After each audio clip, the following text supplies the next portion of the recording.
आज हम business environment के बारे में डिस्कस करेंगे। तो ये बिजनेस एनवायरनमेंट एक्चुअली क्यों इसका स्टडी करना ज़रूरी है, क्योंकि अगर आपके पास सारे रिसोर्सेज हो लेकिन if you fail to study scan the business environment, you can not be a successful businessman. The fact is that let us take an example. हम लोग एक एग्जाम्पल लेते हैं एंड इसके पहले कि इसको हम डेफिनेशन को देखें, हम एक एग्जाम्पल के तौर पे लेते हैं कि ए ने 2 लाख रुपया लगा करके एक बिजनेस स्टार्ट किया। किस चीज़ का बिजनेस किया? He started a poultry farming and he become very very successful. Now be दुगुना पैसा लगा करके he invested 4 lakh rupees and he also started a business in poultry farming, but the area of his operations, जहाँ पे जो area, जिस reason में जहाँ पे वो अलग था, लेकिन ये सक्सेसफुल नहीं हुआ। क्यों सक्सेसफुल नहीं हुआ? क्योंकि इनके पास रिसोर्सेज था और भी संसाधन ज़्यादा थे, लेकिन सक्सेसफुल नहीं हुआ क्योंकि बिजनेस एनवायरनमेंट को स्कैन नहीं किया, स्टडी नहीं किया। क्योंकि बी ने जहाँ पर बिजनेस को किया वहाँ पे वेजिटेरियंस लोग रहते थे दूर दूर तक, और ए ने जहाँ पर बिजनेस किया वहाँ पे उनकी डिमांड, उस प्रोडक्ट की डिमांड ज़्यादा था। तो इस तरह से हम देखते हैं, ये एक एग्जाम्पल के तौर पे है कि बिजनेस एनवायरनमेंट का स्कैन करना काफ़ी ज़रूरी है। बिजनेस एनवायरनमेंट का हमारे सक्सेस ऑफ बिजनेस में काफ़ी इम्पॉर्टेंस होता है। अब हम लोग आते हैं, देखते हैं कि डेफिनेशंस ऑफ बिजनेस क्या है, और इसमें अगर हम इन्वायरमेंट की बात करें तो इन्वायरमेंट का मतलब क्या होता है? सराउंडिंग्स। इन्वायरमेंट का मतलब क्या होता है? सराउंडिंग्स। अब अपन अगर एक शब्द में हम बोलें तो इन्वायरमेंट का मतलब होता है सराउंडिंग्स। जहाँ तक जो टर्म्स है बिजनेस एनवायरनमेंट, इसका क्या डेफिनेशन दिया है, and this is one of the best definition when given in this book. The term business environment means the sum total of all individuals, institutions, and other forces that are outside the control of a business enterprise but that may affect its performance. Business environment का मतलब वो सारे individuals, institutions and forces से है जो business organisation के control के बाहर हो परंतु बिजनेस के परफॉर्मेंस को अफेक्ट करता है। यानी कि हम और इजी टर्म्स में अगर इसको कहें तो कह सकते हैं business environment means the sum total of all those forces which are outside the control of a business but that influence or affect its performance. तो ये तो डेफिनेशन था बिजनेस इन्वायरमेंट का। आगे अगर हम बात करें, इसमें और अच्छा से आगे समझाया है। यहाँ पे देखिए लिखा है, as one writer has put it, एक राइटर ने लिखा है, just take the entire universe, just take the entire universe, subtract from it the subset that represents the organization and the remainder is environment. अब पूरा universe को ले लो, ये देखो मान लो ये पूरा यूनिवर्स है। अब इसमें आप अपने ऑर्गेनाइजेशन को माइनस कर दो तो फिर क्या आता है? जो बात बाकी जो बच गया वो क्या है? ये है इन्वायरमेंट। अब ये जो इन्वायरमेंट है, आप कहेंगे इतने बड़े इन्वायरमेंट, अब इन्वायरमेंट में दो तरह का फैक्ट फोर्सेज होता है। एक होता है जनरल फोर्सेज। अब वो जनरल फोर्सेज में ज़्यादा ब्रॉड एस्पेक्ट्स आते हैं उसमें, जैसे इकोनॉमिक इन्वायरमेंट या factors, social environment, political environment, technological environment, legal environment, like this. और ये भी पार्ट है बिजनेस इन्वायरमेंट का। एंड कुछ स्पेसिफिक फोर्सेज होते हैं बिजनेस इन्वायरमेंट के, जो ज़्यादा अक्यूट होते हैं, ज़्यादा स्पेसिफिक होते हैं। और ये क्या क्या है? ये है जो इंडिविजुअल कंज्यूमर्स है, या कंपीटिंग इंटरप्राइजेज है, गवर्नमेंट्स है, कंज्यूमर ग्रुप्स है, कंपटीटर्स है, कोर्ट्स है, मीडिया है, अदर इंस्टीट्यूशंस है। तो इस तरह से ये स्पेसिफिक सप्लायर्स हैं, ये स्पेसिफिक इंटरप्राइज फोर्सेज होते हैं। तो इसको भी जान लेना ज़रूरी है। हम लोग आते हैं इसके आगे थोड़ा सा डिस्कस किया है, जो मुझे लग रहा है कि जान लेना ज़रूरी है, क्योंकि 1 मार्क्स क्वेश्चन के लिए ऐसी चीज़ें भी, इसको जब आप नोट बनाएंगे तो लिखना ज़रूरी नहीं है, अभी जो आगे हम डिस्कस करने जा रहे हैं, लेकिन 1 मार्क्स क्वेश्चन के लिए इसको ज़रूर पढ़ लें। जैसे देखिए यहाँ पे लिखा है, अब कैसे बिजनेस इन्वायरमेंट में चीज़ें इन्फ्लुएंस करता है। कहता है increase in taxes by government can make things expensive to buy. अगर गवर्नमेंट इंक्रीज करे टैक्सेस पे, तो फिर क्या होगा? कोई भी चीज़ को खरीदना महंगा हो जाएगा। टेक्नोलॉजिकल इंप्रूवमेंट्स मे रेंडर एग्जिस्टिंग प्रोडक्ट्स ऑब्सोलीट। अगर टेक्नोलॉजिकल इंप्रूवमेंट हो जाए तो जो ऑलरेडी मौजूद है जो प्रोडक्ट्स, खास करके कंप्यूटर या सेल फोन वगैरह में देखिए ये ज़्यादा होता है, ये ऑब्सोलीट हो जाता है, यानी बेकार हो जाता है, आउट ऑफ यूज़ हो जाता है। जैसे ही कोई नया टेक्नोलॉजी आता है तो जो पुरानी है वो आउट ऑफ यूज़ हो जाता है। तो मतलब प्रोडक्ट्स में ऐसे फिजिकली उसमें देखने में कोई खराबी नहीं है, लेकिन उसका टेक्नोलॉजिकल एडवांसमेंट इतना हो जाता है कि वो बेकार हो जाता है, ऑब्सोलीट हो जाता है। ऑब्सोलीट होना मतलब आउट ऑफ यूज हो जाना, आउट ऑफ फैशन हो जाना, इसलिए इसको ऑब्सोलीट किया है। हम लोग डेप्रिसिएशन में एक टर्म्स इसी से पढ़ते थे, मिलता जुलता, जो इसी से बना है, ऑब्सोल्यूशंस। फिर देखिए कहता है political uncertainty may create fear in the minds of investors. इसको कर लेना चाहिए इसलिए क्योंकि 1 मार्क्स क्वेश्चन आप देखते हैं कि ज़्यादातर जो क्वेश्चन है वो एनसीईआरटी से आता है, चाहे 1 मार्क्स क्वेश्चन हो या फिर आपका एनालिटिकल क्वेश्चन है। मैक्सिमम जो क्वेश्चन है वो एनसीईआरटी से होते हैं। फिर आगे लिखा है changes in fashions and taste of consumers में shift demand in the market from existing product to new ones. अगर कंज्यूमर्स का चेंज इन टेस्ट या फैशन हो तो भी मार्केट में जो एक प्रोडक्ट से दूसरे प्रोडक्ट की ओर शिफ्ट कर जाएगा, नए प्रोडक्ट को, अल्टरनेटिव प्रोडक्ट को चुन लेगा। Increased competition in the market में रिड्यूस प्रॉफिट मार्जिन्स। अगर मार्केट में कंपटीशन ज़्यादा हो तो प्रॉफिट मार्जिन क्या होता है? कम हो जाता है। तो ये सारे कुछ थे फैक्टर्स जिसको हमें कर लेना चाहिए था। अब हम लोग आते हैं इसके फीचर्स में। जो फीचर्स में जो इसका पहला जो पॉइंट है ये है totality of external forces.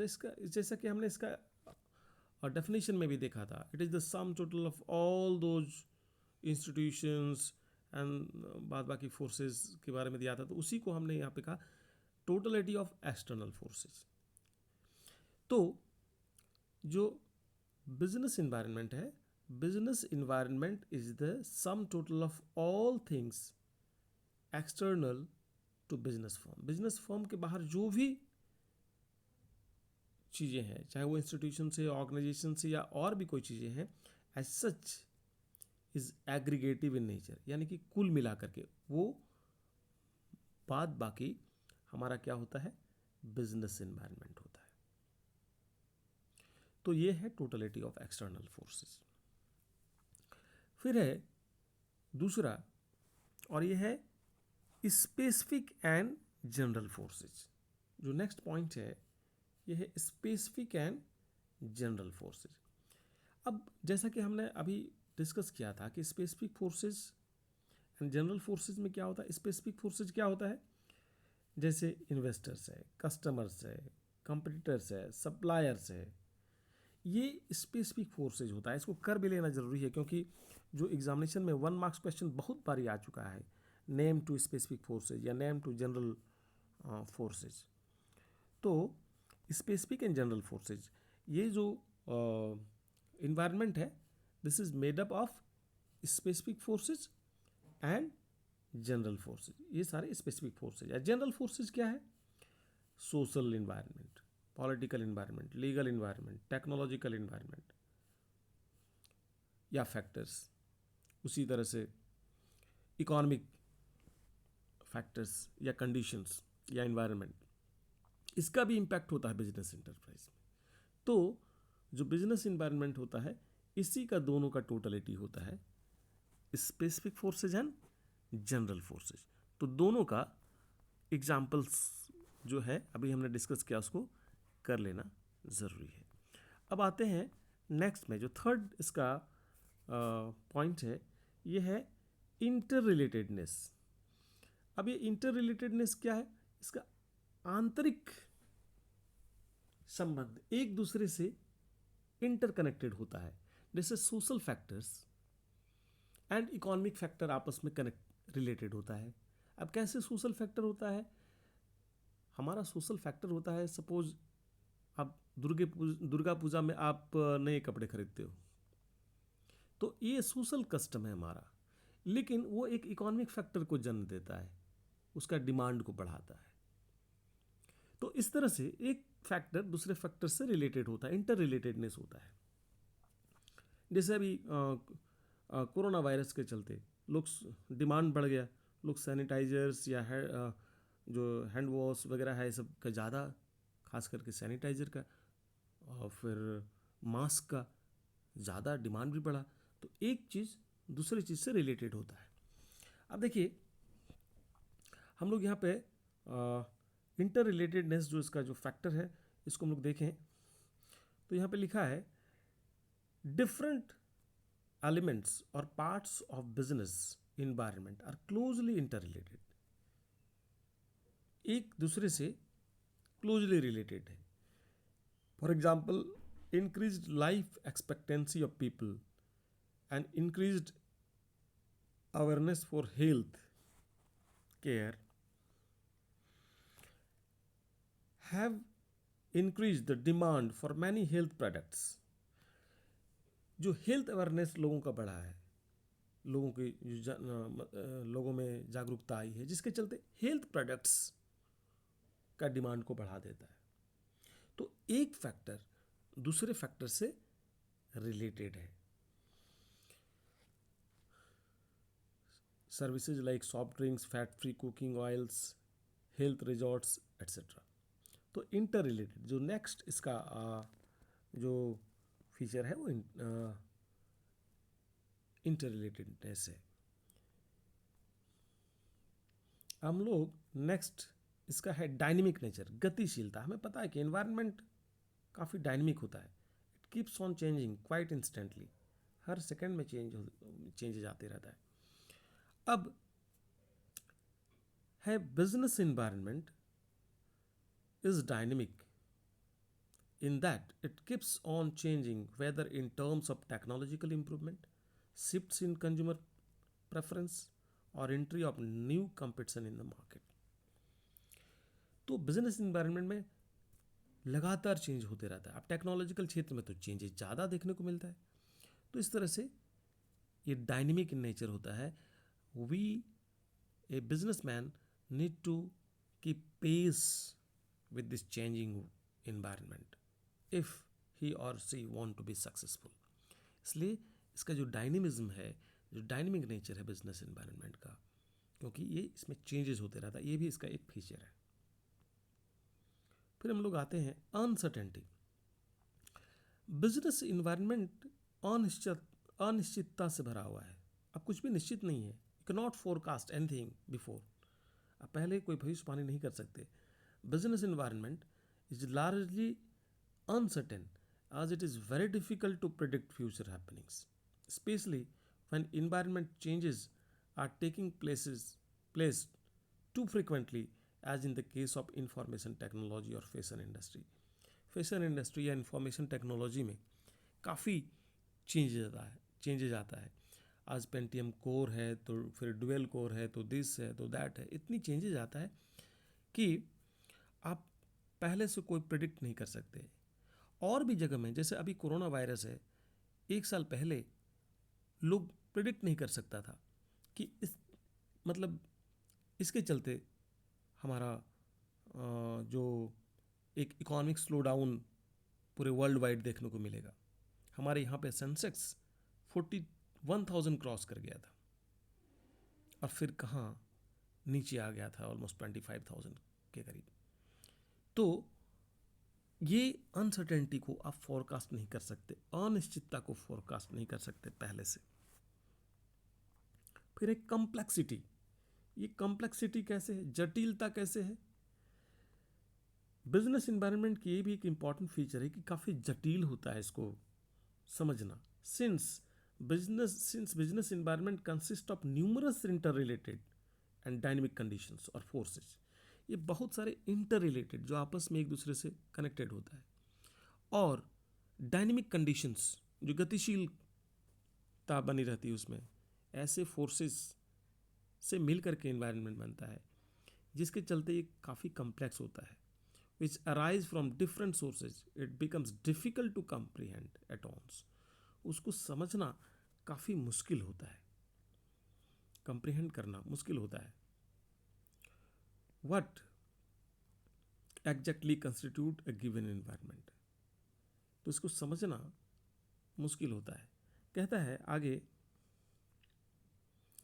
in other words, environment is a complex phenomenon. ये जो इन्वायरमेंट है ये एक जटिल घटना है। कैसे? That is relatively easier to understand in parts, जिसको टुकड़ों में समझना तो बहुत आसान है, बहुत आसान नहीं लेकिन हाँ कह सकते हैं दैट इज रिलेटिवली ईजियर। जो अगर तुलनात्मक ढंग से देखे तो टुकड़ों में समझना इसको आसान है, but difficult to grasp in its totality. लेकिन अगर हम कुल मिलाकर के इसको, अगर हम इन्वायरमेंट को एज ए होल अगर हम ग्रास्प करना चाहें, कंप्रिहेंड करना चाहें, समझना चाहें, तो काफ़ी मुश्किल है। तो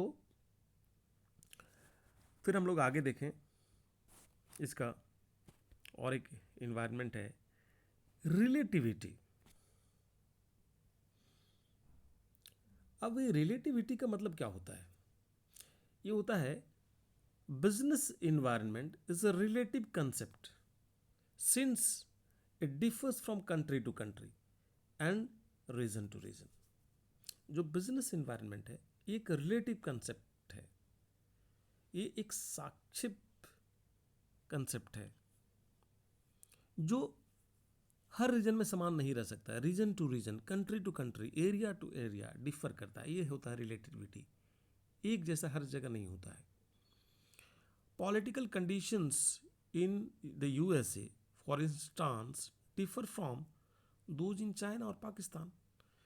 जो पॉलिटिकल कंडीशंस यूएसए में है वो चाइना और पाकिस्तान से बिल्कुल अलग है।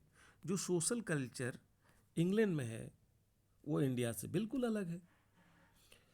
तो similarly demands for saris may be fairly high in India, whereas it may be almost non-existent in France. तो इस तरह से ये रिलेटिव होता है, इसमें रिलेटिविटी होता है, that is it differs from region to region, country to country, area to area. एक चीज़ जो पर्टिकुलर कंट्री में ज़्यादा डिमांड है दूसरी जगह में नहीं हो सकता। उसके बहुत सारे फैक्टर्स हो सकते हैं, economic factor, social factor, legal factor. तो एक जगह जिसका हाई डिमांड है दूसरा जगह नॉन एग्जिस्टेंट हो सकता है। तो ये इसके फीचर्स थे जिसको हम लोगों ने देखा। तो आज हम लोगों ने डिस्कस किया बिजनेस एनवायरनमेंट क्या है एंड इसके फीचर्स क्या है। That's all for today.